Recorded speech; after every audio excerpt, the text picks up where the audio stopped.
We live in interesting times. I'm Graham Thomas, and here are the news headlines and reports from the United Kingdom and Europe. European Union and Britain begin post-Brexit trade talks. UK airline Flybe collapses as virus hits flights worldwide. UK launches coronavirus action plan. Prince Harry and Bon Jovi record in Abbey Road Studios. EU and Britain begin post-Brexit trade talks. The EU's chief negotiator, Michel Barnier, and his UK counterpart, David Frost, meet in Brussels, launching several months of intense talks that will mobilise about 100 officials on each side aimed at forging a new post-Brexit relationship. The negotiations have been clouded by mistrust and weeks of chest beating, as each side has accused the other of reneging on high ambition goals set out in a political declaration struck last year. The negotiations began just over a month after Britain left the EU and are meant to wrap up by the end of this year, an exceedingly tight time frame that few see as feasible for anything but a bare bones accord. The deadline is effectively December 31, the end of the UK's current transition period, during which it trades like an EU member with no tariffs or other barriers. British Prime Minister Boris Johnson has ruled out extending the transition, and both sides are looking to an EU-UK summit in June to decide whether talks are worth continuing. Mandates published last week highlighted the EU's aim of securing a level playing field to prevent Britain undercutting European standards on labour, tax, environment and state subsidies. Meanwhile, the UK is insisting on setting its own rules in the name of economic and political independence. If there is no broad trade deal, economic pain will be felt on both sides, but especially in Britain and in Ireland, the EU member most dependent on trade within the UK. Without a deal, UN economists calculate the trade hit would see the UK annually lose export revenues of up to €29 billion, or $32 billion. The EU buys nearly half of all British exports. Johnson and his government appear ready for British business to bear the pain from a no deal. UK airline Flybe collapses as virus hits flights worldwide. British regional airline Flybe crashed into bankruptcy on Thursday after the deadly coronavirus proved to be the final nail in its coffin, leaving its planes and passengers stranded. The biggest operator of UK domestic flights said in a statement that it had entered administration, a last-ditch process aimed at salvaging at least some of the company. And with the carrier long blighted by fierce competition, volatile fuel costs and a weak pound linked to the uncertainty over Brexit, Flybe's announcement to ground all flights places 2,000 jobs at risk. The airline, based in Exeter in the southwest England, has failed to turn around its fortunes since it was purchased just over a year ago by a consortium comprising Virgin Atlantic, investment firm Cyrus and infrastructure specialist Stobart. Flybe narrowly avoided going bust in January when the UK government agreed to review air passenger duty paid by its customers, and shareholders pledged extra investment.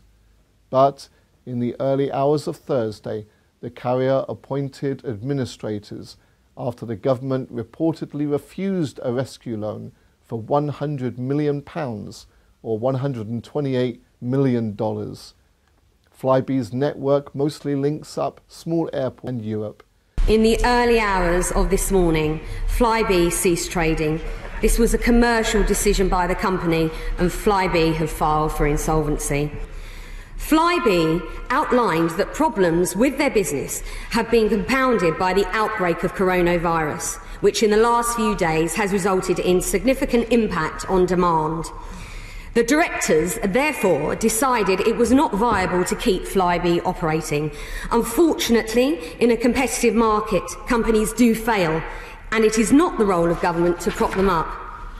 Conservative MP Kelly Tolhurst MP, representing the Department for Transport, told Parliament that the government's immediate priority was to support passengers travelling home and employees who have lost their jobs.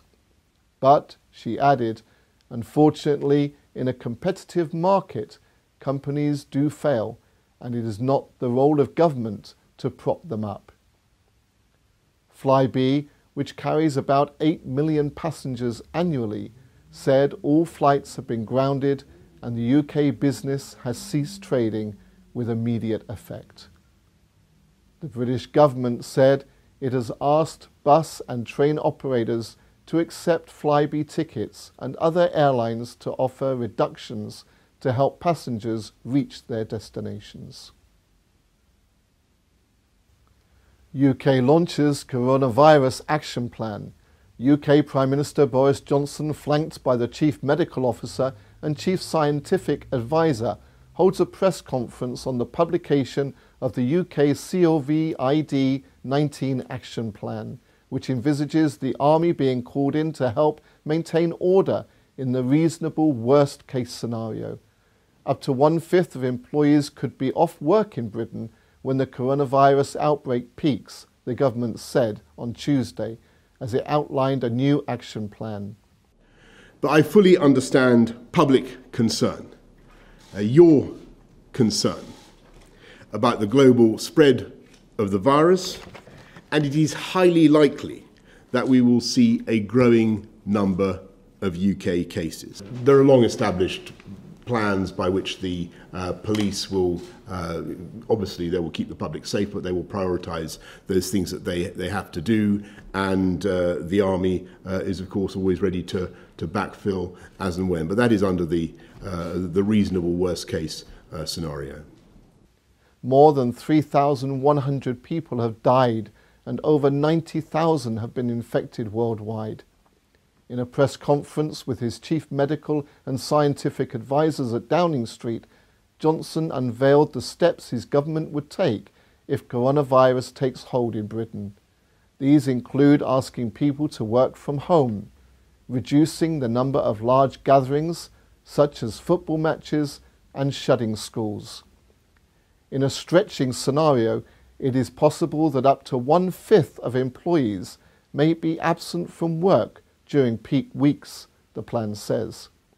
The pressure on emergency services could see police concentrate on only the most serious crimes, and hospitals both delay operations and bring retired healthcare staff back to work.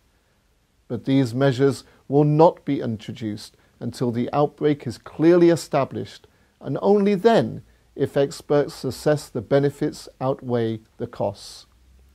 The peak of the virus is expected to occur over 2 to 3 months after the outbreak begins.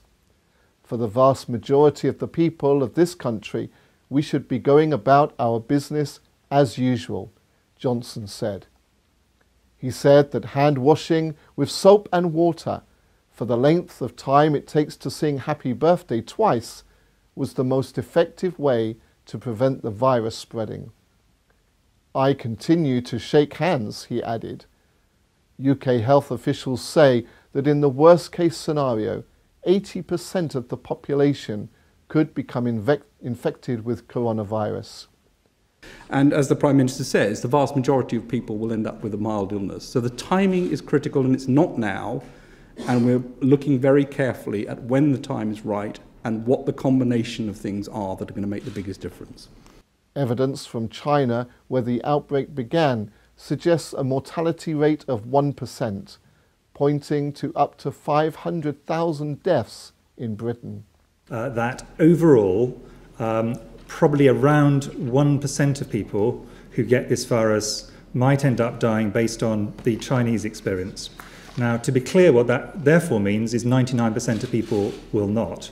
And if, as I think is entirely possible, a higher proportion than we currently are aware of get the infection without any symptoms, in fact, that mortality rate will go down.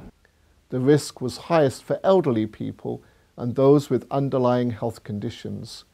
Children appear to be less affected than other groups, he added. Prince Harry and Bon Jovi record in Abbey Road Studios. Prince Harry arrived in London on Friday and headed into Abbey Road Studios to record a charity single with US rock singer Jon Bon Jovi and the Invictus Games Choir.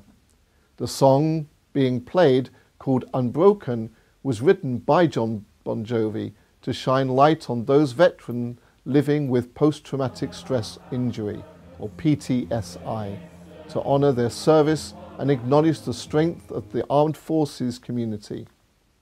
Prince Harry and Jon Bon Jovi are both strong supporters of the military community, with the Duke founding the Invictus Games in 2014.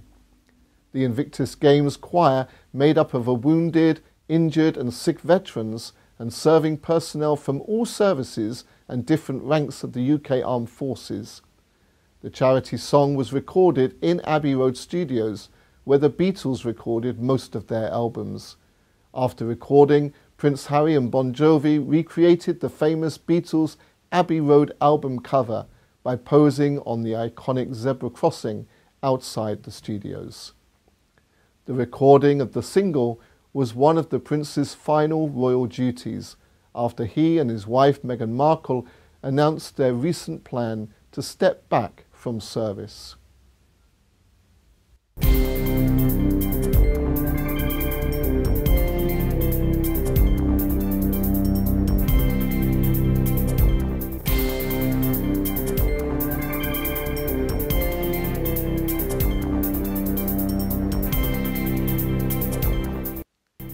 Lifestyle, INC Members in Athens, Greece holds its annual Unity Games, reported by Odyssey Albert Passy.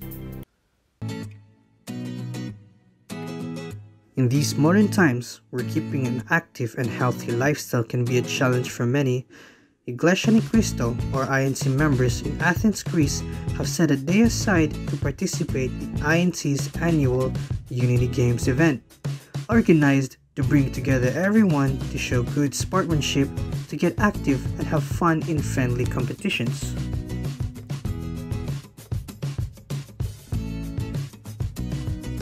The annual event started off with a parade of colors. There were 5 teams. Each team was represented by the color. The supporters were filled with excitement as they cheered on their players. During the opening ceremony, participants were encouraged to keep the team spirit and unity alive through this competitive, fun, and family-friendly event. Players, young and old, showcased their love for sports as they took part in popular games like volleyball, basketball, and bowling. The cheering crowds hid the excitement as players competed and gave their best in the final rounds of the games. As the activity came to an end, winners from INC Unity Games may have taken home trophies and medals, but through this event, it showed that whether you are a player or not, getting active in sports and active in life can really go a long way. Reporting for EBC Athens, Greece, I am Odyssey Passy and I am Juan with 25. Discover what's in offer at the Belgian Chocolate Village Museum. Correspondent Kate Rebubis tells us more. Belgium may be a small country, but it is well known for its various delicacies such as waffles, fries, mussels, and of course the famous Belgian chocolates.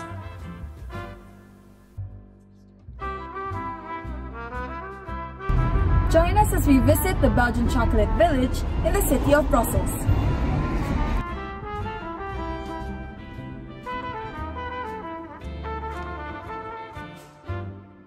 The Belgian Chocolate Village is one of the largest museums dedicated to chocolate. It is situated in the Brussels municipality of Koekelberg since the 19th century. The tour showcases its manufacturing stages, its history, and its impact on the economy and society. The Belgian Chocolate Village is one of the largest museums dedicated to chocolate. It is situated in the Brussels municipality of Koekelberg since the 19th century. The tour showcases its manufacturing stages, its history, and its impact on the economy and society.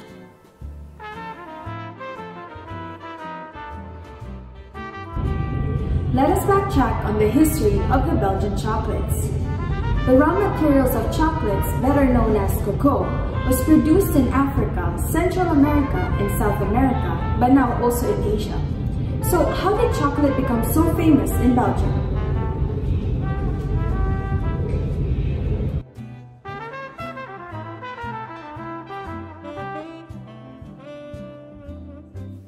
When Belgium was ruled by the Spanish in the 17th century, explorers brought cocoa beans from South America and introduced them to the Belgian community.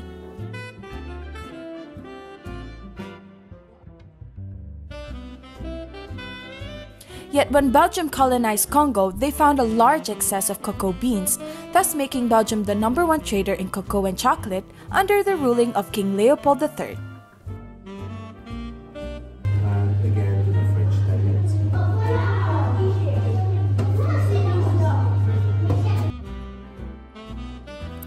This delicacy used to be a sign of luxury and nobility, and was mostly used to impress visitors.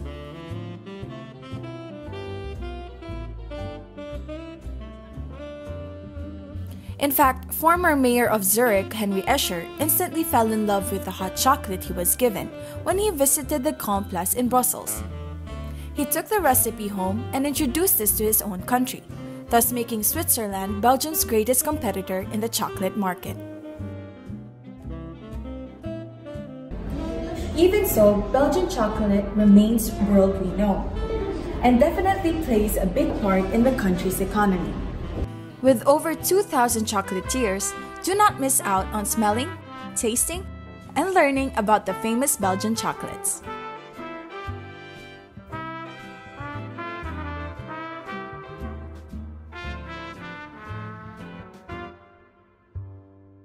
Here in Brussels, Belgium, I am Kate Rebibis, your EBC correspondent and always one with 25.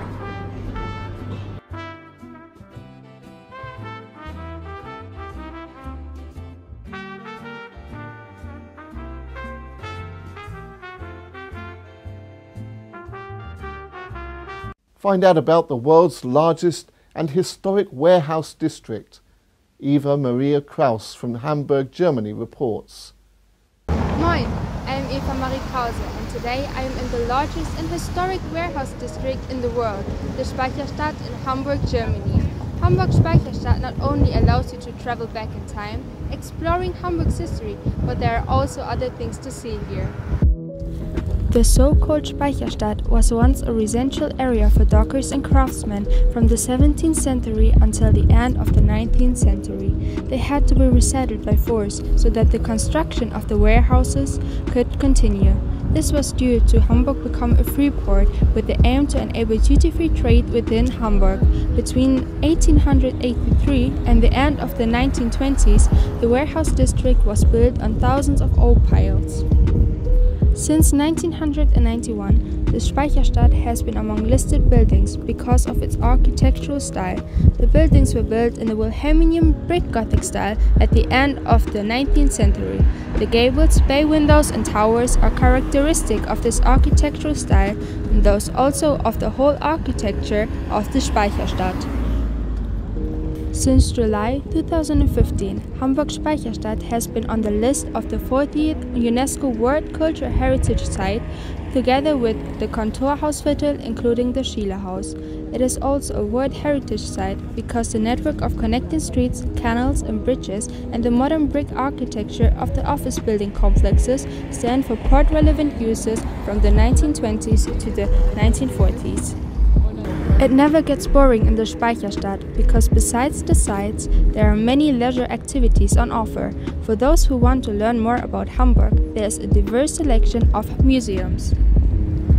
For the tea lovers, there is the Moated Castle, which offers a variety of teas which are stored in an adjacent tea shop. The moated castle stands on a peninsula between the canals. One of the most famous buildings in the Speicherstadt is the guardhouse of the water police, which has been the location for the well-known German TV crime series Notruf Hafenkante. So come to the Speicherstadt in Hamburg, Germany, because here an interesting journey through time can begin. I am Eva Marie Krause and I am 1 with 25. In sports, British boxer Tyson Fury hailed as hero and inspires young hopefuls, Felix Lozano reports. Hello, I'm Felix Lozano, and in this week's sports news, we take a closer look at Britain's new WBC heavyweight champion, Tyson Fury, and how his achievements are inspiring the next generation of boxers in England. The Jimmy Egan Boxing Academy in Manchester is where British boxer Tyson Fury got his start. Young hopefuls attend the academy looking to follow the Gypsy King's footsteps. Tyson was originally from this gym before, obviously moved on his professional career, and obviously he's doing dead well for himself now, isn't he? Especially in that performance as well, he showed that it was a very dominant fight, and that obviously he can go, well, he is all the way, isn't he, heavyweight champion of the world, so yeah, definitely. Yeah, it inspires you because knowing where he's come from here, and then he's built up such a good professional ranking, and then the life that he's had as well, coming from what he was to where he is now, it's just amazing, isn't it? Very inspirational, especially knowing that he's come from here. Tyson Fury returned to Britain hailed as a hero after defeating Deontay Wilder in a remarkable redemption story, as anticipation grows over an all-British unification bout against Anthony Joshua. The self-styled Gypsy King brought Wilder's 5-year reign as WBC heavyweight champion to a dramatic halt in the 7th round in their rematch in Las Vegas. It is an astonishing comeback for the 31-year-old who battled depression, drink and drug problems that threatened to end his career in the years after he beat Wladimir Klitschko for the WBA, IBF and WBO belts in 2015.